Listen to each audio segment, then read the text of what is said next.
ಸೋಸಲೆ ಈ ಪ್ರಕರಣದಲ್ಲಿ RCB marketing head ಬಂಧನವನ್ನ ಖಂಡಿಸಿ RCB marketing head Nikhil Sosale ಬಂಧನವನ್ನ ಖಂಡಿಸಿ ಈಗ ಅವರ ಧರ್ಮಪತ್ನಿ ಹೈಕೋರ್ಟ್ಗೆ ಅರ್ಜಿಯನ್ನ ಸಲ್ಲಿಸಿದ್ದಾರೆ. ನಿಖಿಲ್ ಸೋಸಲೆ ಬಂಧನ ಪ್ರಶ್ನಿಸಿ ಪತ್ನಿ ಅರ್ಜಿ ಸಲ್ಲಿಸಿದ್ದಾರೆ ಹೈಕೋರ್ಟ್ಗೆ. ಪತ್ನಿ ಮಾಳವಿಕಾ ಅರ್ಜಿಯನ್ನ ಸಲ್ಲಿಸಿದ್ದಾರೆ. ಕೆಲವೇ ಕ್ಷಣಗಳಲ್ಲಿ ಮತ್ತೆ ಅರ್ಜಿ ವಿಚಾರಣೆ ಆರಂಭ ಆಗುತ್ತೆ. ನ್ಯಾಯಮೂರ್ತಿ ಎಸ್ಆರ್ ಕೃಷ್ಣಕುಮಾರ್ ಪೀಠದಲ್ಲಿ ಅರ್ಜಿ ವಿಚಾರಣೆ ನಡೆಯುತ್ತೆ. ಕೆಲವೇ ಕ್ಷಣದಲ್ಲಿ ಚಿನ್ನಸ್ವಾಮಿ ಸ್ಟೇಡಿಯಂನಲ್ಲಿ ಕಾಲ್ತುಳಿತ ಪ್ರಕರಣಕ್ಕೆ ಸಂಬಂಧಪಟ್ಟ ಹಾಗೆ ಆರ್ಸಿಬಿ ಮಾರ್ಕೆಟಿಂಗ್ ಹೆಡ್ ನಿಖಿಲ್ ಸೋಸಲೆಯ ಬಂಧನವನ್ನ ಪ್ರಶ್ನಿಸಿ ಈಗ ಹೈಕೋರ್ಟ್ಗೆ ಅರ್ಜಿಯನ್ನ ಸಲ್ಲಿಸಿದ್ದಾರೆ ನಿಖಿಲ್ ಸೋಸಲೆಯ ಧರ್ಮಪತ್ನಿ ಮಾಳವಿಕಾ. ಅರ್ಜಿ ವಿಚಾರಣೆ ಕೆಲವೇ ಹೊತ್ತಿನಲ್ಲಿ ಆರಂಭ ಆಗುತ್ತೆ.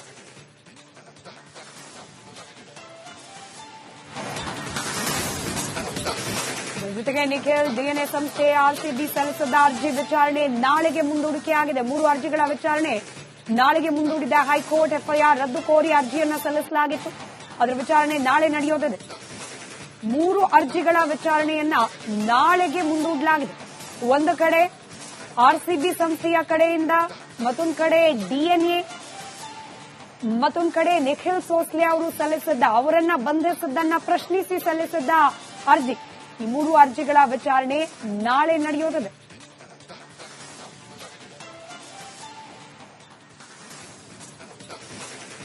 ಮತ್ತಷ್ಟು ಡೀಟೇಲ್ಸ್ ನಮ್ಮ ಪ್ರತಿನಿಧಿ ಮದೇಶ್ ನೀಡ್ತಾ ಹೋಗ್ತಾರೆ. ನೇರ ಸಂಪರ್ಕದಲ್ಲಿದ್ದಾರೆ ಮದೇಶ್.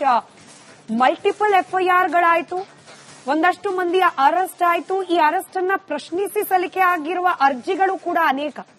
ಈಗ ನಿಖಿಲ್ ಸೋಸಲೆ ಅವರ ಪತ್ನಿ ಪ್ರತ್ಯೇಕವಾಗಿ ಅರ್ಜಿ ಸಲ್ಲಿಸಿದ್ದಾರೆ. ಅದರ ಜೊತೆಗೆ ಹಳೆಯ 3 ಅರ್ಜಿ. ಯಾವ್ಯಾವ ಅರ್ಜಿಗಳ ವಿಚಾರಣೆಯ ಸ್ಟೇಟಸ್ ಸದ್ಯಕ್ಕೆ ಏನಿದೆ, ಡೀಟೇಲ್ಸ್ ಕೊಡ್ತಾ ಹೋಗೋದಾದ್ರೆ. ಸ್ಮಿತಾ, ಈಗಾಗಲೇ ಕಾಲ್ತುಳಿತ ಪ್ರಕರಣಕ್ಕೆ ಸಂಬಂಧಪಟ್ಟಂತೆ ಹೈಕೋರ್ಟ್ ನಲ್ಲಿ ಅರ್ಜಿ ವಿಚಾರಣೆ ನಡೆಯಿತು. ಇನ್ನು 4ವರೆಗೂ ಕೂಡ ಒಂದು ಅರ್ಜಿ ನಡೆಯಲಾಗಿದೆ.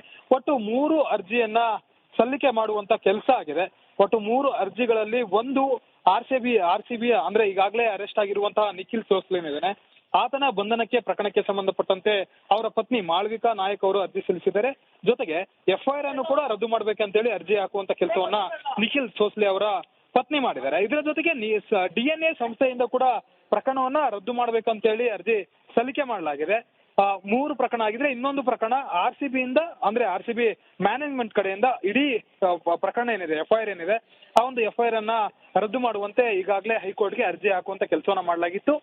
ಕಳೆದ ಬಾರಿ ವಿಚಾರಣೆ ನಡೆಸಿದಂತ ಹೈಕೋರ್ಟ್ ಒಂದಷ್ಟು ಪ್ರಕರಣಗಳಿಗೆ ಸಂಬಂಧಪಟ್ಟಂತೆ 16ನೇ ತಾರೀಕು ವಿಚಾರಣೆ ಮುಂದೂಡಿತ್ತು. ಆದ್ರೆ ನಿಖಿಲ್ ಸೋಸಲೆ ಅವರ ಪ್ರಕರಣಕ್ಕೆ ಸಂಬಂಧಪಟ್ಟಂತೆ ಇವತ್ತಿಗೆ ವಿಚಾರಣೆಯನ್ನ ಕಾಯ್ದಿರಿಸಿ ಆದೇಶವನ್ನ ನೀಡಿತ್ತು. ಇವತ್ತು ಕೂಡ ವಿಚಾರಣೆ ನಡೆಸಿದಂತ ಸಂದರ್ಭದಲ್ಲಿ ಮತ್ತೆ ಒಂದಷ್ಟು ಅಪ್ಲಿಕೇಶನ್ಗಳು ಅಂದ್ರೆ ಡಿಎನ್ಎ ಕಡೆಯಿಂದಲೂ ಕೂಡ ಅರ್ಜಿಯನ್ನ ಹಾಕುವಂತ ಕೆಲಸವನ್ನ ಮಾಡಲಾಗಿತ್ತು. ಈ ವೇಳೆ ಇವತ್ತು ಅರ್ಜಿ ವಿಚಾರಣೆಯನ್ನ ನಡೆಸಿರುವಂತಹ ಏಕಸದಸ್ಯ ಪೀಠ ಒಂದು ಪ್ರಕರಣವನ್ನ ನಾಳೆಗೆ ಮುಂದೂಡುವಂತ ಕೆಲಸವನ್ನ ಮಾಡಲಾಗಿದೆ. ಆದ್ರೆ ನಿಖಿಲ್ ಸೋಸಲೆ ಅವರ ಪ್ರಕರಣಕ್ಕೆ ಸಂಬಂಧಪಟ್ಟಂತೆ ಹಿಂದೆ ವಿಚಾರಣೆಯನ್ನ ಅಂದ್ರೆ 4:15ಕ್ಕೆ ಇವತ್ತೇ ವಿಚಾರಣೆ ನಡೆಸಲಾಗುತ್ತೆ.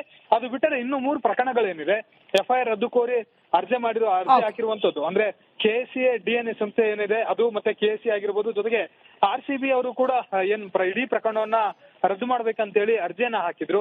ಆ ಒಂದು 3 ಅರ್ಜಿಗಳು ಕೂಡ ನಾಳೆ ಹೈಕೋರ್ಟ್ ನಲ್ಲಿ ವಿಚಾರಣೆ ನಡೆಯುತ್ತೆ.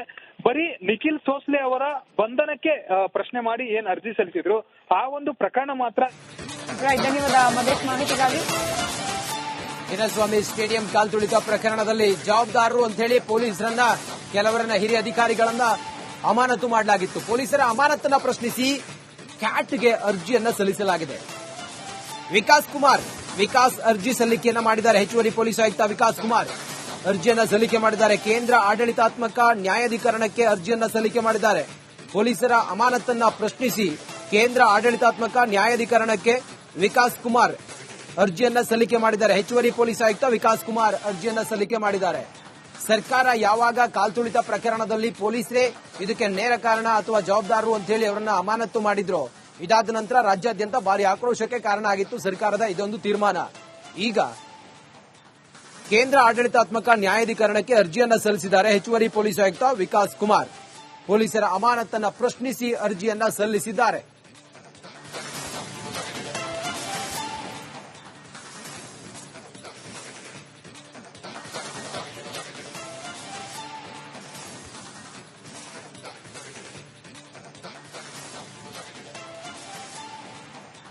ಸೋಸಲೆ ಈ ಪ್ರಕರಣದಲ್ಲಿ ಆರ್ಸಿಬಿ ಮಾರ್ಕೆಟಿಂಗ್ ಹೆಡ್ ಬಂಧನವನ್ನ ಖಂಡಿಸಿ RCB marketing head Nikhil Sosale ಬಂಧನವನ್ನ ಖಂಡಿಸಿ ಈಗ ಅವರ ಧರ್ಮಪತ್ನಿ ಹೈಕೋರ್ಟ್ಗೆ ಅರ್ಜಿಯನ್ನ ಸಲ್ಲಿಸಿದ್ದಾರೆ. ನಿಖಿಲ್ ಸೋಸಲೆ ಬಂಧನ ಪ್ರಶ್ನಿಸಿ ಪತ್ನಿ ಅರ್ಜಿ ಸಲ್ಲಿಸಿದ್ದಾರೆ ಹೈಕೋರ್ಟ್ಗೆ. ಪತ್ನಿ ಮಾಳವಿಕಾ ಅರ್ಜಿಯನ್ನ ಸಲ್ಲಿಸಿದ್ದಾರೆ. ಕೆಲವೇ ಕ್ಷಣಗಳಲ್ಲಿ ಮತ್ತೆ ಅರ್ಜಿ ವಿಚಾರಣೆ ಆರಂಭ ಆಗುತ್ತೆ. ನ್ಯಾಯಮೂರ್ತಿ ಎಸ್ಆರ್ ಕೃಷ್ಣಕುಮಾರ್ ಪೀಠದಲ್ಲಿ ಅರ್ಜಿ ವಿಚಾರಣೆ ನಡೆಯುತ್ತೆ ಕೆಲವೇ ಕ್ಷಣದಲ್ಲಿ. ಚಿನ್ನಸ್ವಾಮಿ ಸ್ಟೇಡಿಯಂನಲ್ಲಿ ಕಾಲ್ತುಳಿತ ಪ್ರಕರಣಕ್ಕೆ ಸಂಬಂಧಪಟ್ಟ ಹಾಗೆ ಆರ್ಸಿಬಿ ಮಾರ್ಕೆಟಿಂಗ್ ಹೆಡ್ ನಿಖಿಲ್ ಸೋಸಲೆಯ ಬಂಧನವನ್ನ ಪ್ರಶ್ನಿಸಿ ಈಗ ಹೈಕೋರ್ಟ್ಗೆ ಅರ್ಜಿಯನ್ನ ಸಲ್ಲಿಸಿದ್ದಾರೆ ನಿಖಿಲ್ ಸೋಸಲೆಯ ಧರ್ಮಪತ್ನಿ ಮಾಳವಿಕಾ. ಅರ್ಜಿ ವಿಚಾರಣೆ ಕೆಲವೇ ಹೊತ್ತಿನಲ್ಲಿ ಆರಂಭ ಆಗುತ್ತೆ.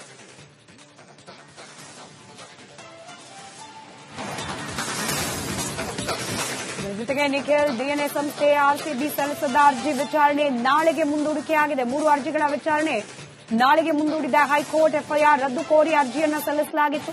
ಅದರ ವಿಚಾರಣೆ ನಾಳೆ ನಡೆಯೋದಿದೆ. 3 ಅರ್ಜಿಗಳ ವಿಚಾರಣೆಯನ್ನ ನಾಳೆಗೆ ಮುಂದೂಡಲಾಗಿದೆ. ಒಂದು ಕಡೆ ಆರ್ಸಿಬಿ ಸಂಸ್ಥೆಯ ಕಡೆಯಿಂದ, ಮತ್ತೊಂದು ಕಡೆ ಡಿಎನ್ಎ, ಮತ್ತೊಂದು ಕಡೆ ನಿಖಿಲ್ ಸೋಸ್ಲೆ ಅವರು ಸಲ್ಲಿಸಿದ್ದ, ಅವರನ್ನ ಬಂಧಿಸಿದ್ದನ್ನ ಪ್ರಶ್ನಿಸಿ ಸಲ್ಲಿಸಿದ್ದ ಅರ್ಜಿ. ಈ 3 ಅರ್ಜಿಗಳ ವಿಚಾರಣೆ ನಾಳೆ ನಡೆಯೋದಿದೆ.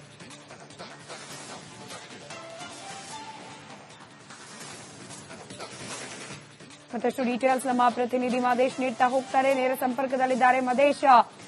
ಮಲ್ಟಿಪಲ್ ಎಫ್ಐಆರ್ಗಳಾಯ್ತು, ಒಂದಷ್ಟು ಮಂದಿಯ ಅರೆಸ್ಟ್ ಆಯ್ತು. ಈ ಅರೆಸ್ಟ್ ಅನ್ನ ಪ್ರಶ್ನಿಸಿ ಸಲ್ಲಿಕೆ ಆಗಿರುವ ಅರ್ಜಿಗಳು ಕೂಡ ಅನೇಕ.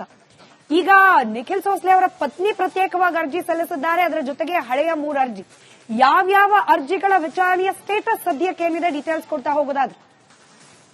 ಮಿತಾ, ಈಗಾಗಲೇ ಕಾಲ್ತುಳಿತ ಪ್ರಕರಣಕ್ಕೆ ಸಂಬಂಧಪಟ್ಟಂತೆ ಹೈಕೋರ್ಟ್ ನಲ್ಲಿ ಅರ್ಜಿ ವಿಚಾರಣೆ ನಡೆಯಿತು. ಇನ್ನು 4ವರೆಗೂ ಕೂಡ ಒಂದು ಅರ್ಜಿ ನಡೆಯಲಾಗಿದೆ. ಒಟ್ಟು 3 ಅರ್ಜಿಯನ್ನ ಸಲ್ಲಿಕೆ ಮಾಡುವಂತ ಕೆಲಸ ಆಗಿದೆ.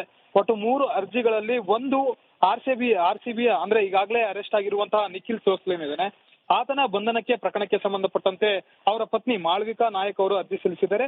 ಜೊತೆಗೆ ಎಫ್ಐಆರ್ ಅನ್ನು ಕೂಡ ರದ್ದು ಮಾಡ್ಬೇಕಂತೇಳಿ ಅರ್ಜಿ ಹಾಕುವಂತ ಕೆಲಸವನ್ನ ನಿಖಿಲ್ ಸೋಸ್ಲೆ ಅವರ ಪತ್ನಿ ಮಾಡಿದ್ದಾರೆ. ಇದರ ಜೊತೆಗೆ ಡಿಎನ್ಎ ಸಂಸ್ಥೆಯಿಂದ ಕೂಡ ಪ್ರಕರಣವನ್ನ ರದ್ದು ಮಾಡ್ಬೇಕಂತೇಳಿ ಅರ್ಜಿ ಸಲ್ಲಿಕೆ ಮಾಡಲಾಗಿದೆ. 3 ಪ್ರಕರಣ ಆಗಿದ್ರೆ ಇನ್ನೊಂದು ಪ್ರಕರಣ ಆರ್ಸಿಬಿಯಿಂದ ಅಂದ್ರೆ ಆರ್ಸಿಬಿ ಮ್ಯಾನೇಜ್ಮೆಂಟ್ ಕಡೆಯಿಂದ ಇಡೀ ಪ್ರಕರಣ ಏನಿದೆ, ಎಫ್ಐಆರ್ ಏನಿದೆ, ಆ ಒಂದು ಎಫ್ಐಆರ್ ಅನ್ನ ರದ್ದು ಮಾಡುವಂತೆ ಈಗಾಗಲೇ ಹೈಕೋರ್ಟ್ಗೆ ಅರ್ಜಿ ಹಾಕುವಂತ ಕೆಲಸವನ್ನ ಮಾಡಲಾಗಿತ್ತು. ಕಳೆದ ಬಾರಿ ವಿಚಾರಣೆ ನಡೆಸಿದಂತ ಹೈಕೋರ್ಟ್ ಒಂದಷ್ಟು ಪ್ರಕರಣಗಳಿಗೆ ಸಂಬಂಧಪಟ್ಟಂತೆ 16ನೇ ತಾರೀಕು ವಿಚಾರಣೆ ಮುಂದೂಡಿತ್ತು. ಆದ್ರೆ ನಿಖಿಲ್ ಸೋಸ್ಲೆ ಅವರ ಪ್ರಕರಣಕ್ಕೆ ಸಂಬಂಧಪಟ್ಟಂತೆ ಇವತ್ತಿಗೆ ವಿಚಾರಣೆಯನ್ನ ಕಾಯ್ದಿರಿಸಿ ಆದೇಶವನ್ನ ನೀಡಿತ್ತು. ಇವತ್ತು ಕೂಡ ವಿಚಾರಣೆ ನಡೆಸಿದಂತ ಸಂದರ್ಭದಲ್ಲಿ ಮತ್ತೆ ಒಂದಷ್ಟು ಅಪ್ಲಿಕೇಶನ್ಗಳು ಅಂದ್ರೆ ಡಿಎನ್ಎ ಕಡೆಯಿಂದಲೂ ಕೂಡ ಅರ್ಜಿಯನ್ನ ಹಾಕುವಂತ ಕೆಲಸವನ್ನ ಮಾಡಲಾಗಿತ್ತು. ಈ ವೇಳೆ ಇವತ್ತು ಅರ್ಜಿ ವಿಚಾರಣೆಯನ್ನ ನಡೆಸಿರುವಂತಹ ಏಕಸದಸ್ಯ ಪೀಠ ಒಂದು ಪ್ರಕರಣವನ್ನ ನಾಳೆಗೆ ಮುಂದೂಡುವಂತ ಕೆಲಸವನ್ನ